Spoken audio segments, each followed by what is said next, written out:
Hello, this is Vicky Pryce here to take you through the COVID-19 economic update for Moneycorp, and I hope you're all well. I'm going to cover the impact of the crisis on the UK and the world more generally. If you wanted to question anything that I'm saying or ask anything of the team, then please type a question in the chat box, which should appear there on your screen, and the team from Moneycorp will get back to you. Or if you want to, you can just get in touch with Moneycorp directly through your contact, your account manager, or any other contact you have. So thank you very much for logging in and listening.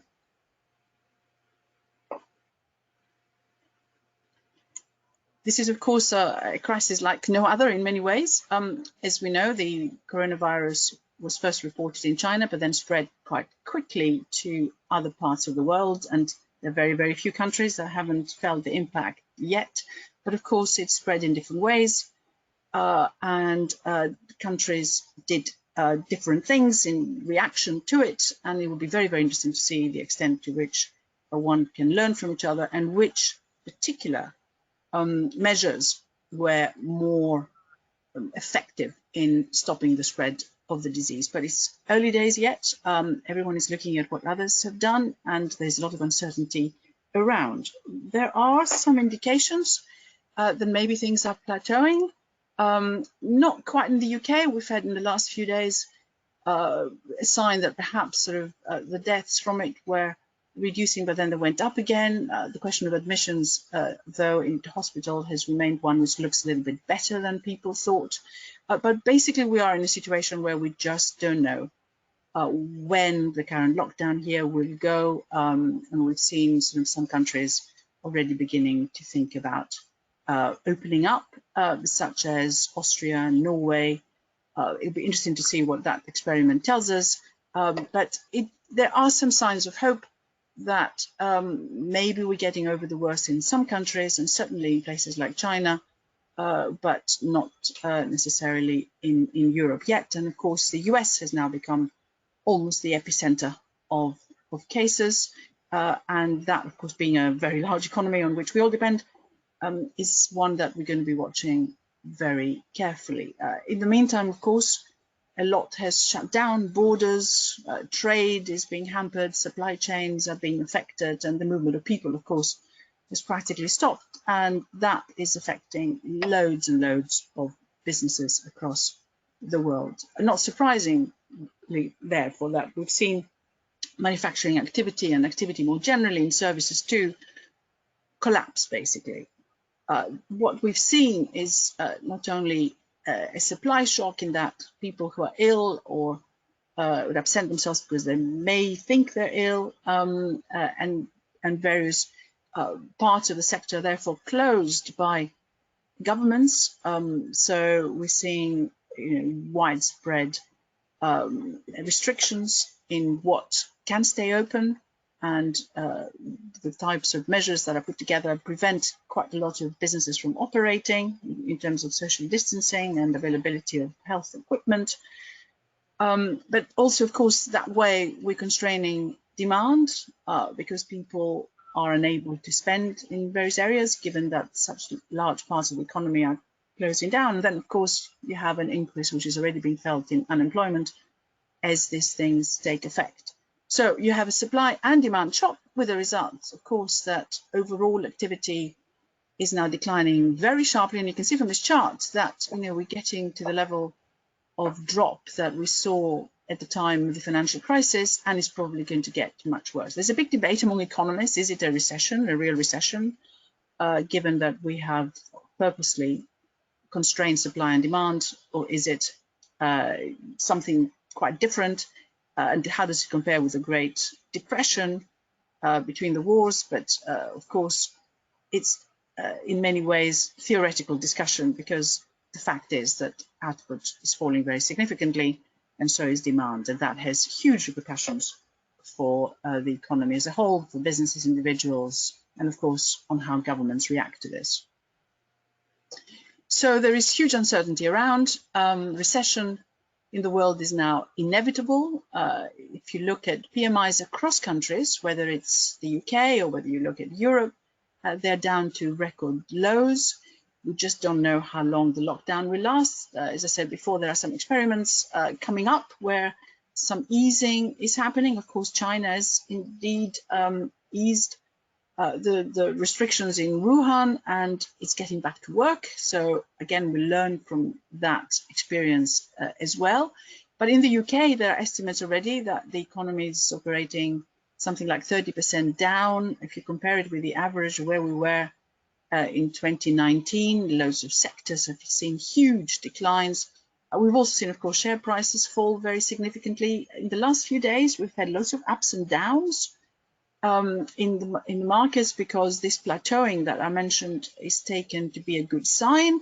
But then people change their minds again, and what we saw certainly in the last day or so is that markets have flattened again, and in some cases have fallen back from some of the gains they had made perhaps towards the end of last week.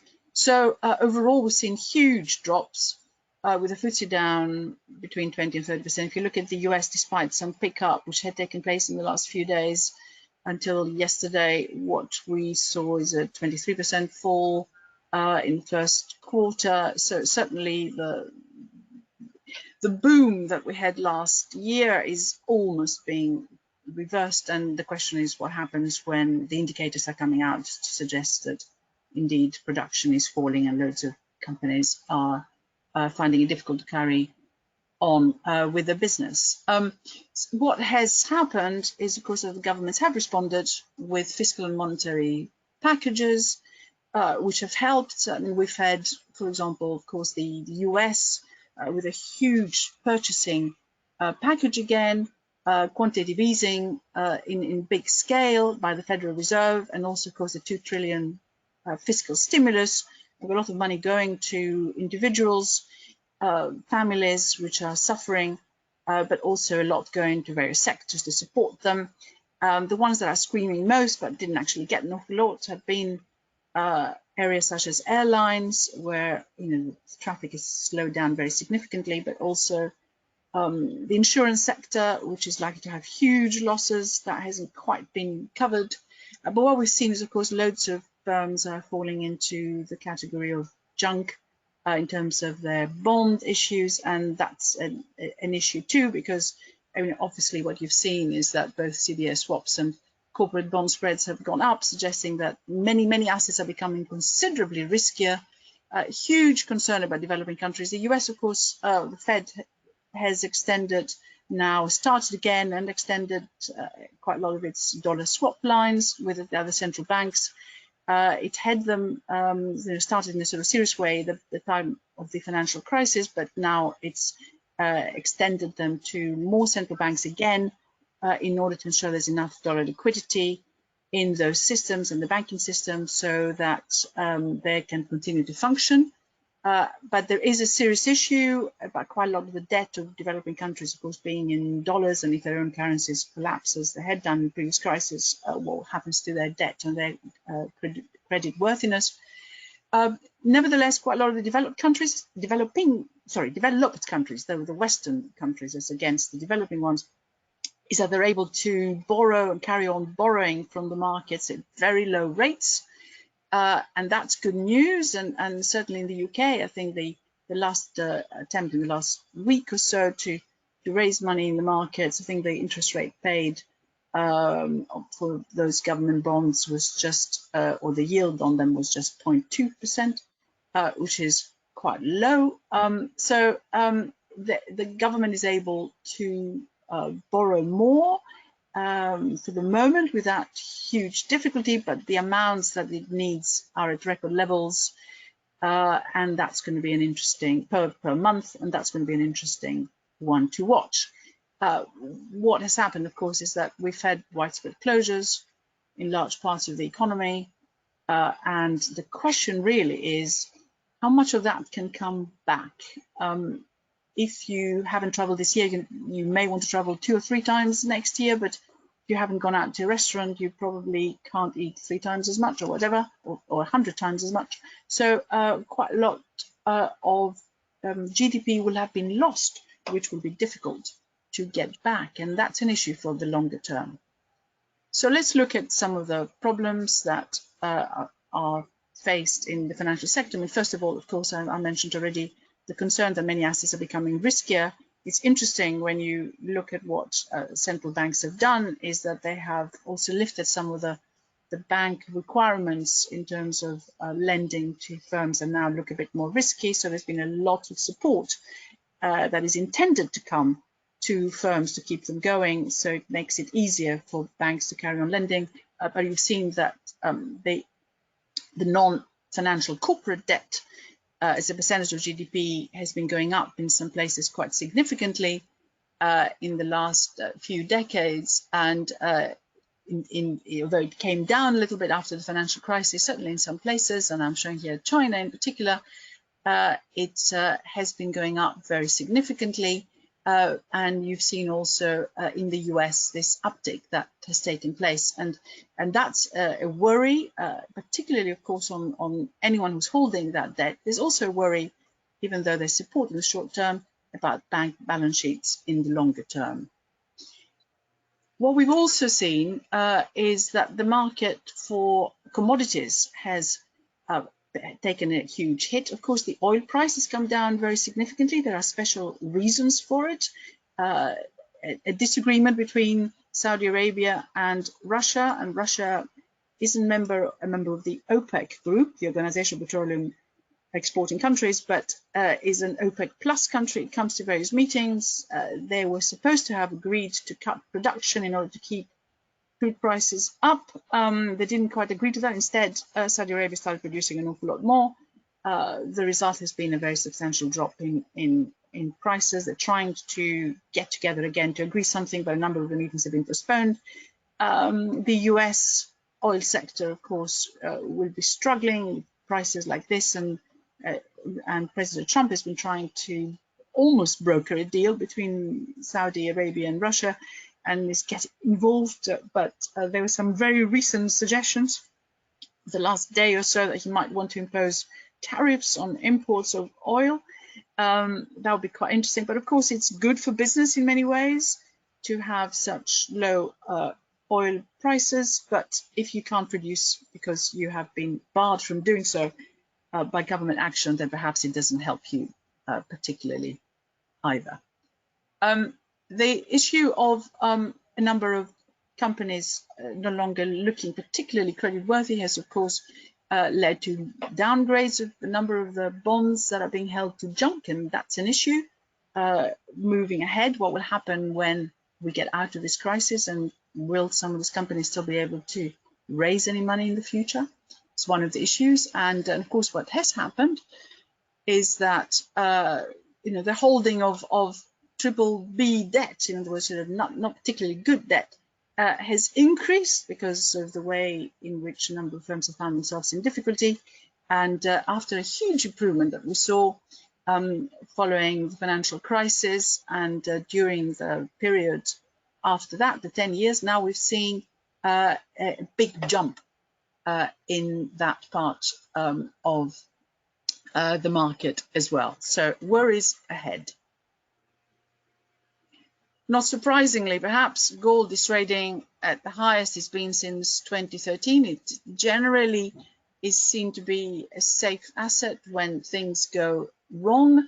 I mean, again, obviously, they said some of its ups and downs in the last few days and weeks, but overall, as you can see, the trend is upward.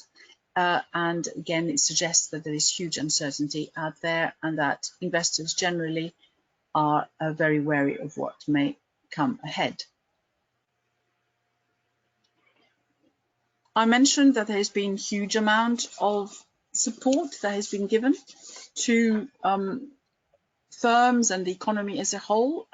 Some of those are support for households through tax relief. So if you look at the fiscal stimulus that's shown there, which is the red bar, what that comprises of is all that type of help, handouts, but also corporate tax relief, some wage subsidies that are given, and some sort of and the overall sort of support that we've seen from the US and others through the fiscal side. And then if you look at the sort of safety net, which is the grey bar, these are things like tax deferrals, sort of temporary loans and bridging programs. So those are areas where, in many ways, they hadn't been tried before, although there was a little bit that was done during the financial crisis. But those are things that may have an impact. I mean, the interesting thing about temporary loans is that quite a lot of firms, and we're hearing that in the UK, for example, don't want to be saddled with loads of debt that they may not be able to repay later, although their credit rating is supposedly not going to be affected, should not be affected, according to new government measures that have been put in place and discussions with the banks here, and that's happening also in other countries. What we are finding is that quite a lot of firms just find it quite hard for them to add to whatever debt they already have, and are reluctant to do so unless they get some extra support. So there's quite a lot of uncertainty as to how much of that stimulus will actually filter through properly to the economy, and remains to be seen. As we know here, loads of the trade bodies are lobbying hard, and quite a lot of the extra help that has been given in the last couple of weeks has been as a result of those bodies understanding what is happening on the ground and lobbying very, very hard. So it's moving in the right direction. But you can see that the stimulus packages are enormous as a percent of GDP, the sort of things which are actually much greater in many places than we've seen at the time of the financial crisis. But my experience, certainly from being around in government at the time, is that you have to throw everything at it and hope that some of it sticks, and let's hope that some of it does stick. I mentioned China.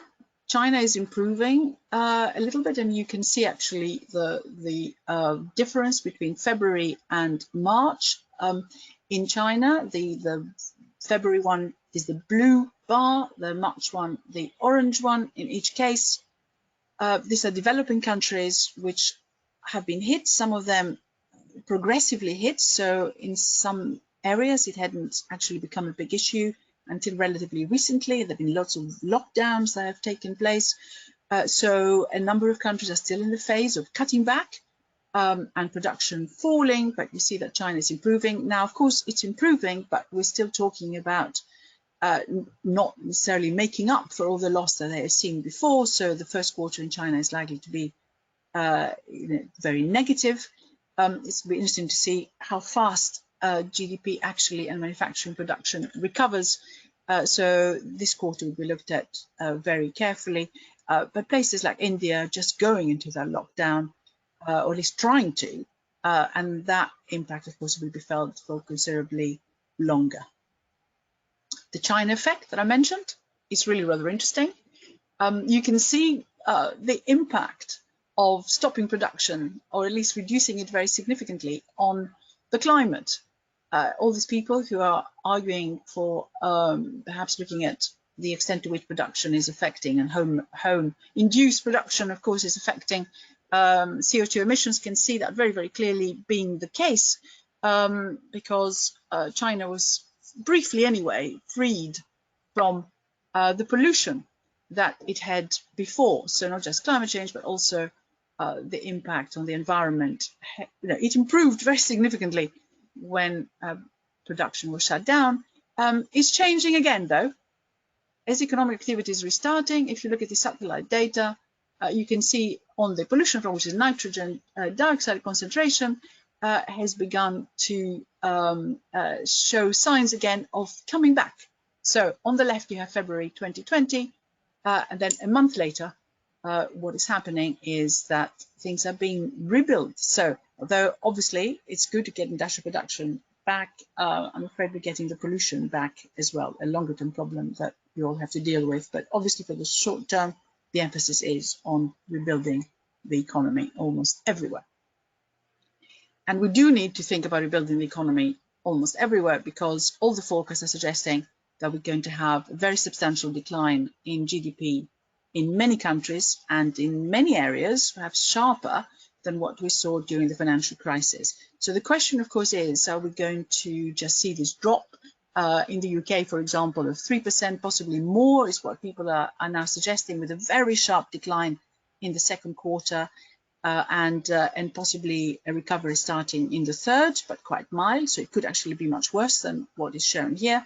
But the question is, will it continue in 2021? And there is now an increasing number of economists who think that it might well do so, because the likelihood is that this lockdown that we're seeing in a number of places will only be taken away gradually, and that in many cases it might be reimposed. Well, that makes it rather hard for anyone to plan in terms of starting production again, and it's also making it very hard for anyone to plan in terms of their own household expenses, and the possibility of really starting, being able to cover some of those properly again. And we see here that across all the income groups, there is going to be a financial hit, but obviously the further down the pay scale you are, the worse it is. And in the UK, there was some interesting work done by the Institute of Fiscal Studies, which seemed to suggest that at the bottom 10%,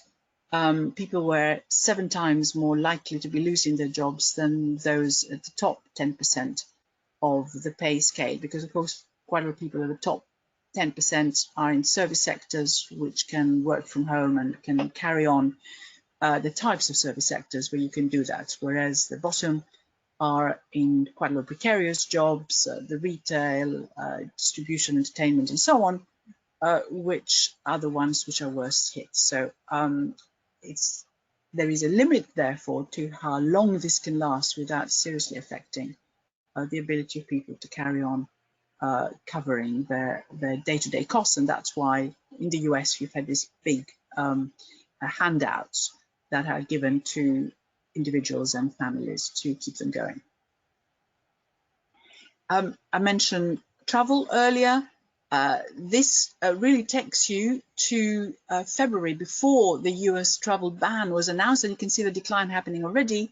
But of course, that's going to now affect airlines very significantly. And here in the UK, we are nearing the point where airlines will be seriously asking for extra support from the government. And of course, we're having increasing bans on travelling, which are affecting not just the airline sector, but here in the UK, bus companies which are stopping operating, and huge support which is now being given by the government for those. There's still concern about ferry companies bringing in food and not having any passengers from across the channel and back again, and what support they may get. We're having calls from the utility sector, just energy, water, and so on. We have practically, nationalized the rail franchise companies. So there is a lot that could end up looking very, very different when we get out of this crisis. So what's happening closer to home?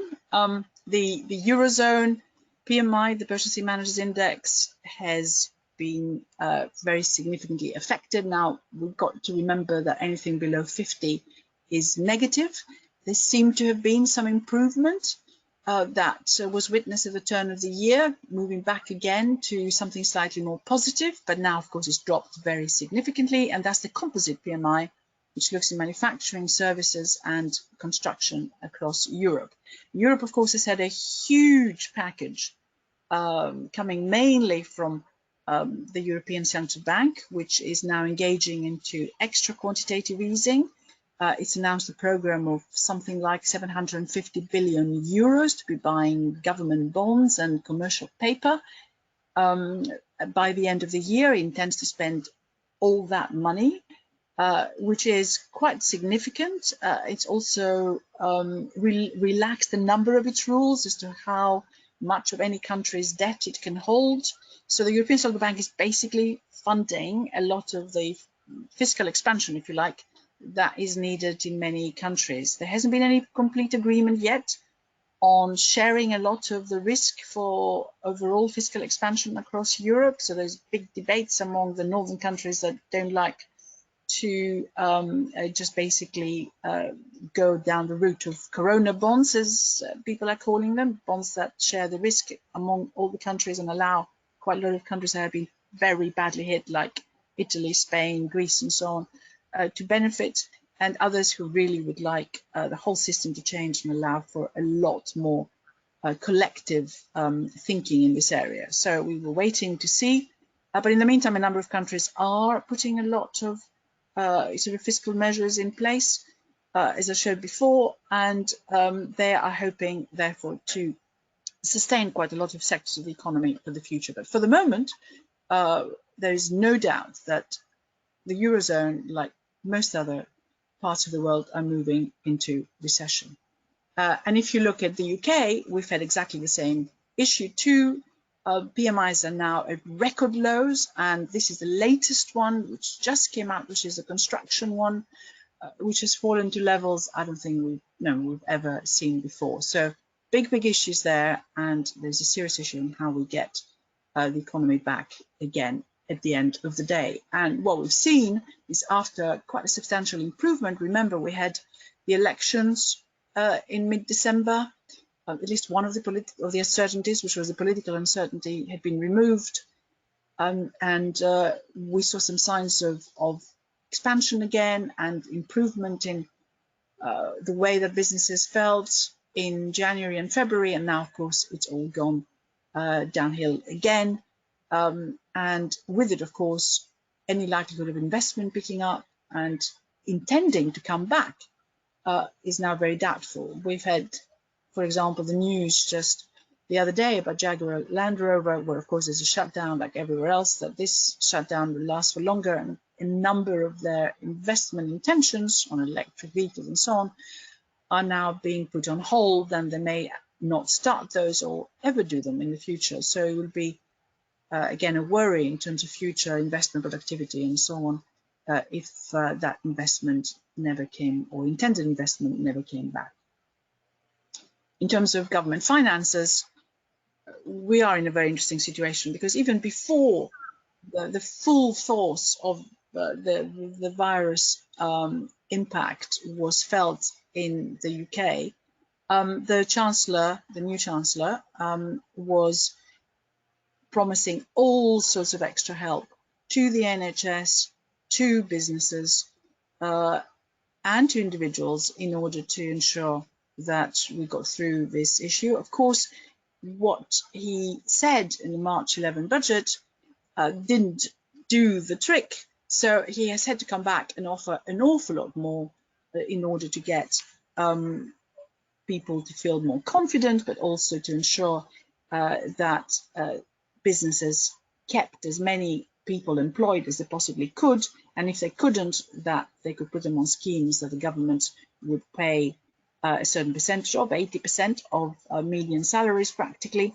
And also, of course, the government has taken on paying for the cost to firms of sick pay.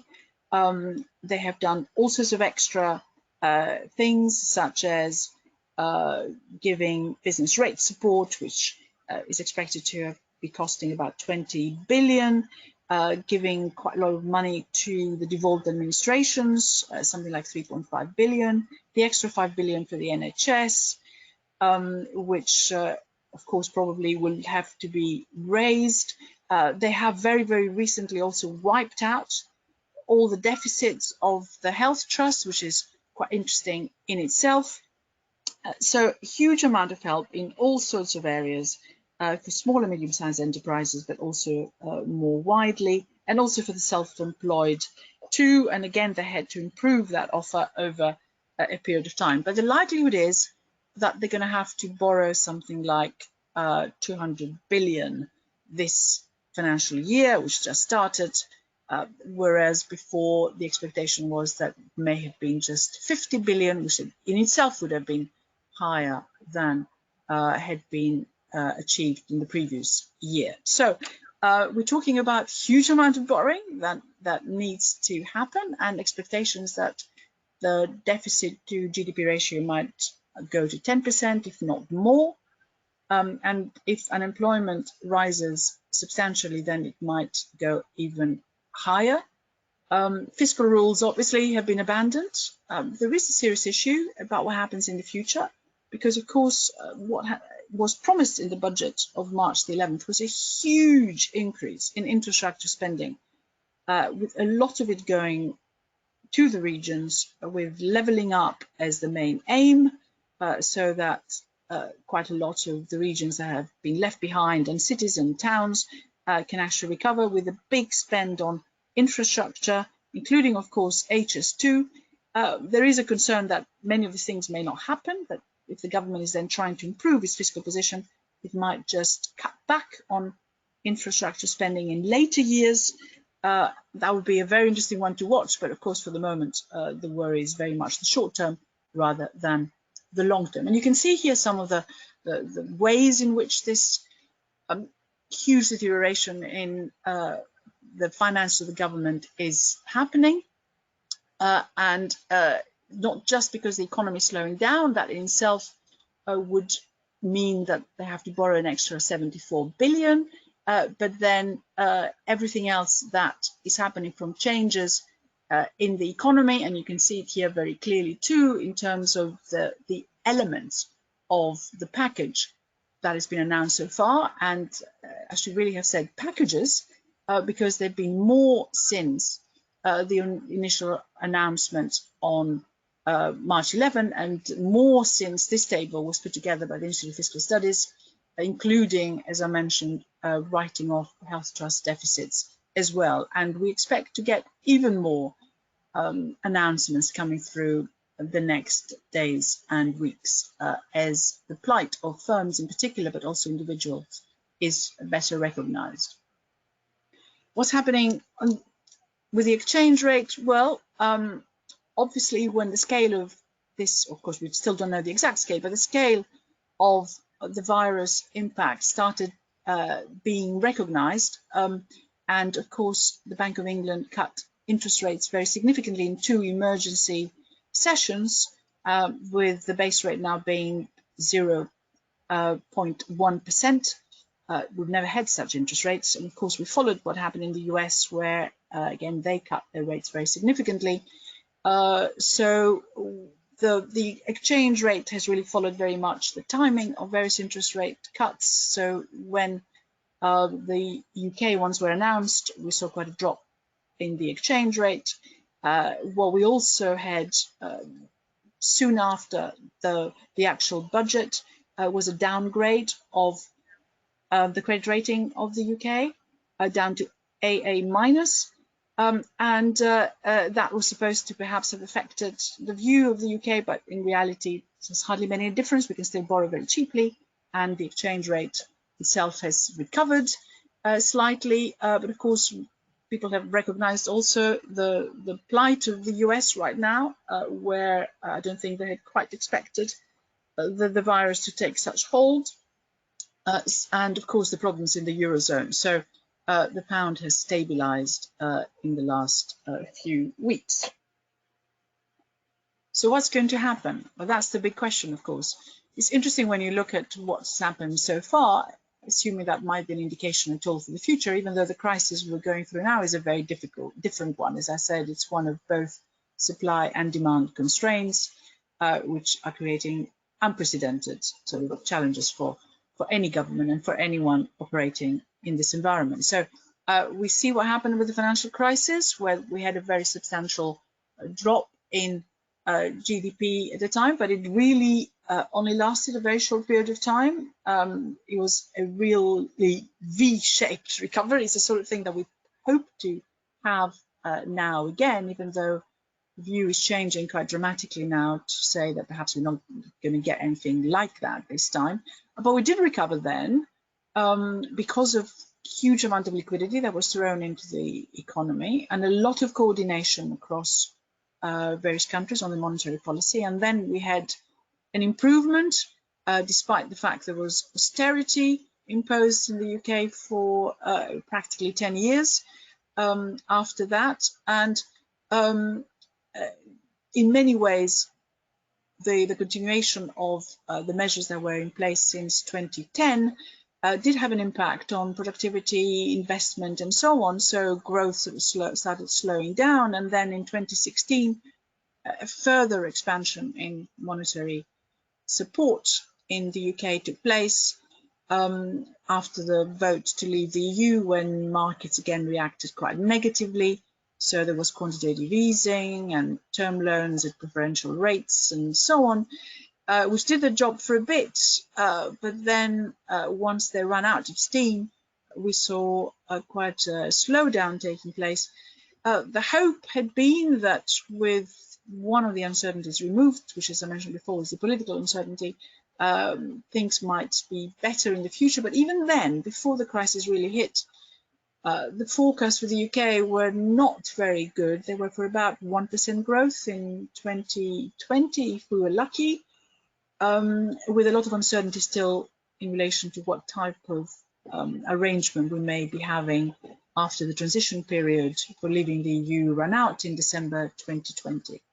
There are now, of course, with this crisis, suggestions that maybe we should delay that, or firms will find it very hard to add an extra uncertainty to it. But for the moment, all the emphasis is on how to get out of this current crisis. So let's see what happens on that front. But are we likely to see a repeat of what we had during the financial crisis? The likelihood now is that it's going to be sharper, but also that the recovery from it may well be slower than before. So let's look at some of the indicators.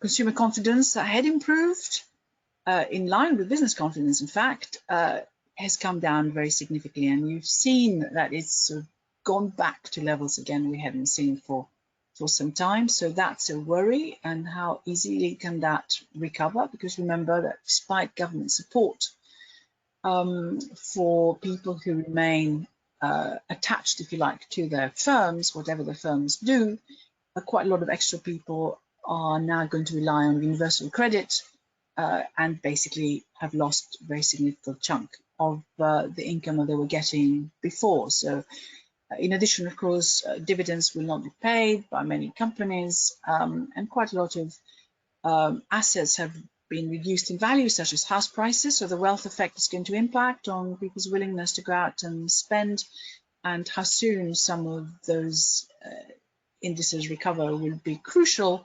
There are some terrible forecasts on what house prices might do in the next year or so, and that will certainly affect people's feeling of confidence in whatever spending decisions they may decide to have in the future.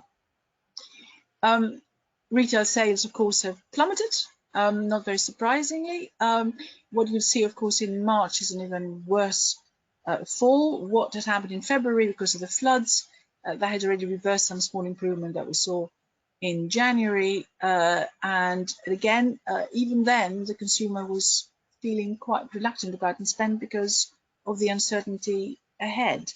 And you can well imagine what the situation must be right now. Serious concern about unemployment. The expectation is that the economy will deteriorate, as I said before, and deteriorate very sharply.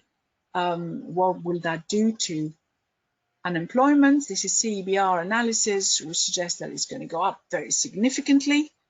And if there is indeed a very substantial drop in the economy and this whole thing lasts for longer, then that unemployment may well be even worse than what I'm showing here, and it will take quite some time for it to start coming down again. And that's a concern both for finance, for consumer spending, for particular types of services and sectors. So in conclusion, what we had seen as a small recovery at the turn of the year, when the US and China seem to be moving towards some agreement on easing their trade disputes, seems to be reversed, unfortunately, because of this new crisis. We're looking at a very uncertain future. Borders are closed in a large part of the world at present. We've seen trade at a standstill, which is obviously affecting businesses quite significantly. Quite a lot of sectors and large firms are in difficulty. Obviously, there are some areas that are doing well. pharmaceuticals, supermarkets, so food retailing obviously doing okay. Public sector recruiting quite a lot more all across the world actually, and certainly in the UK. IT, all these people who have brought us all these wonderful ways in which we can communicate these days, including this particular webinar program. People who deliver goods, and that's quite interesting because if you look at the way in which the government has classified essential workers who can even send their kids to nurseries or schools still and so on, it includes truck drivers. I think now refuge collectors are essential and so on, so carers and so on. So I think that may well lead to a rethink of who keeps this economy going, if you like, and a health system going and services going, which is quite interesting. And those, of course, who work from home, who are able to do it using all these wonderful programs that exist, then can carry on working, and some have done actually quite well out of this, managing to remain at work.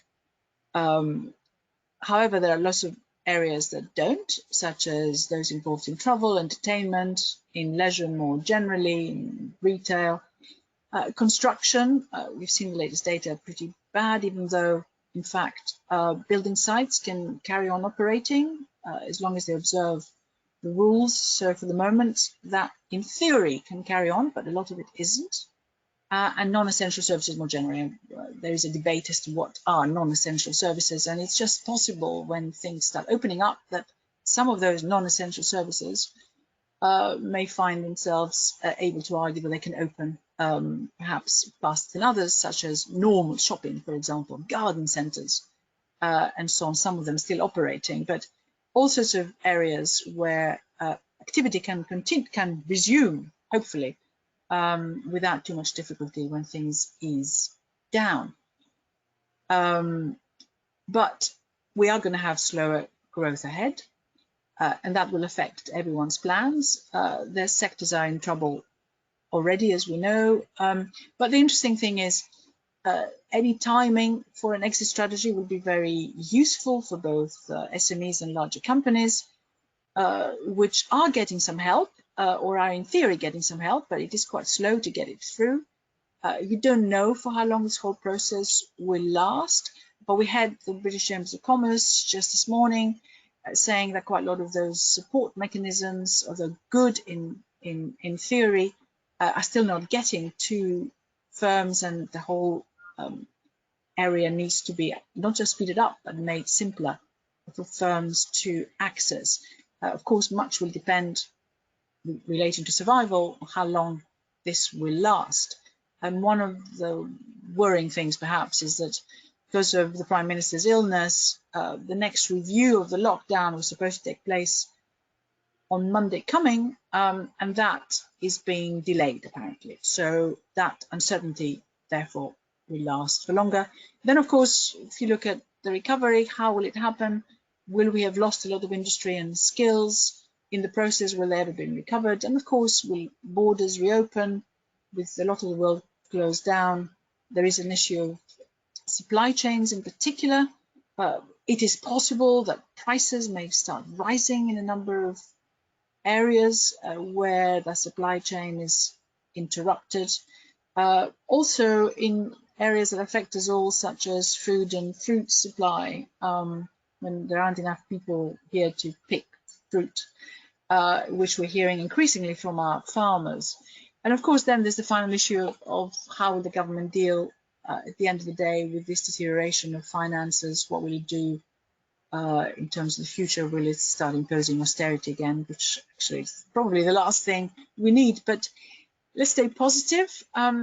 I think there is quite a lot that we can learn from this. I think there will be a rethink of companies' role and purpose, behaving more ethically. Some of the companies that have done the right things will be the winners, if you like, in terms of the way they treated their people, rethinking perhaps, climate change and green, and how we can move forward in that area as we pick up growth again.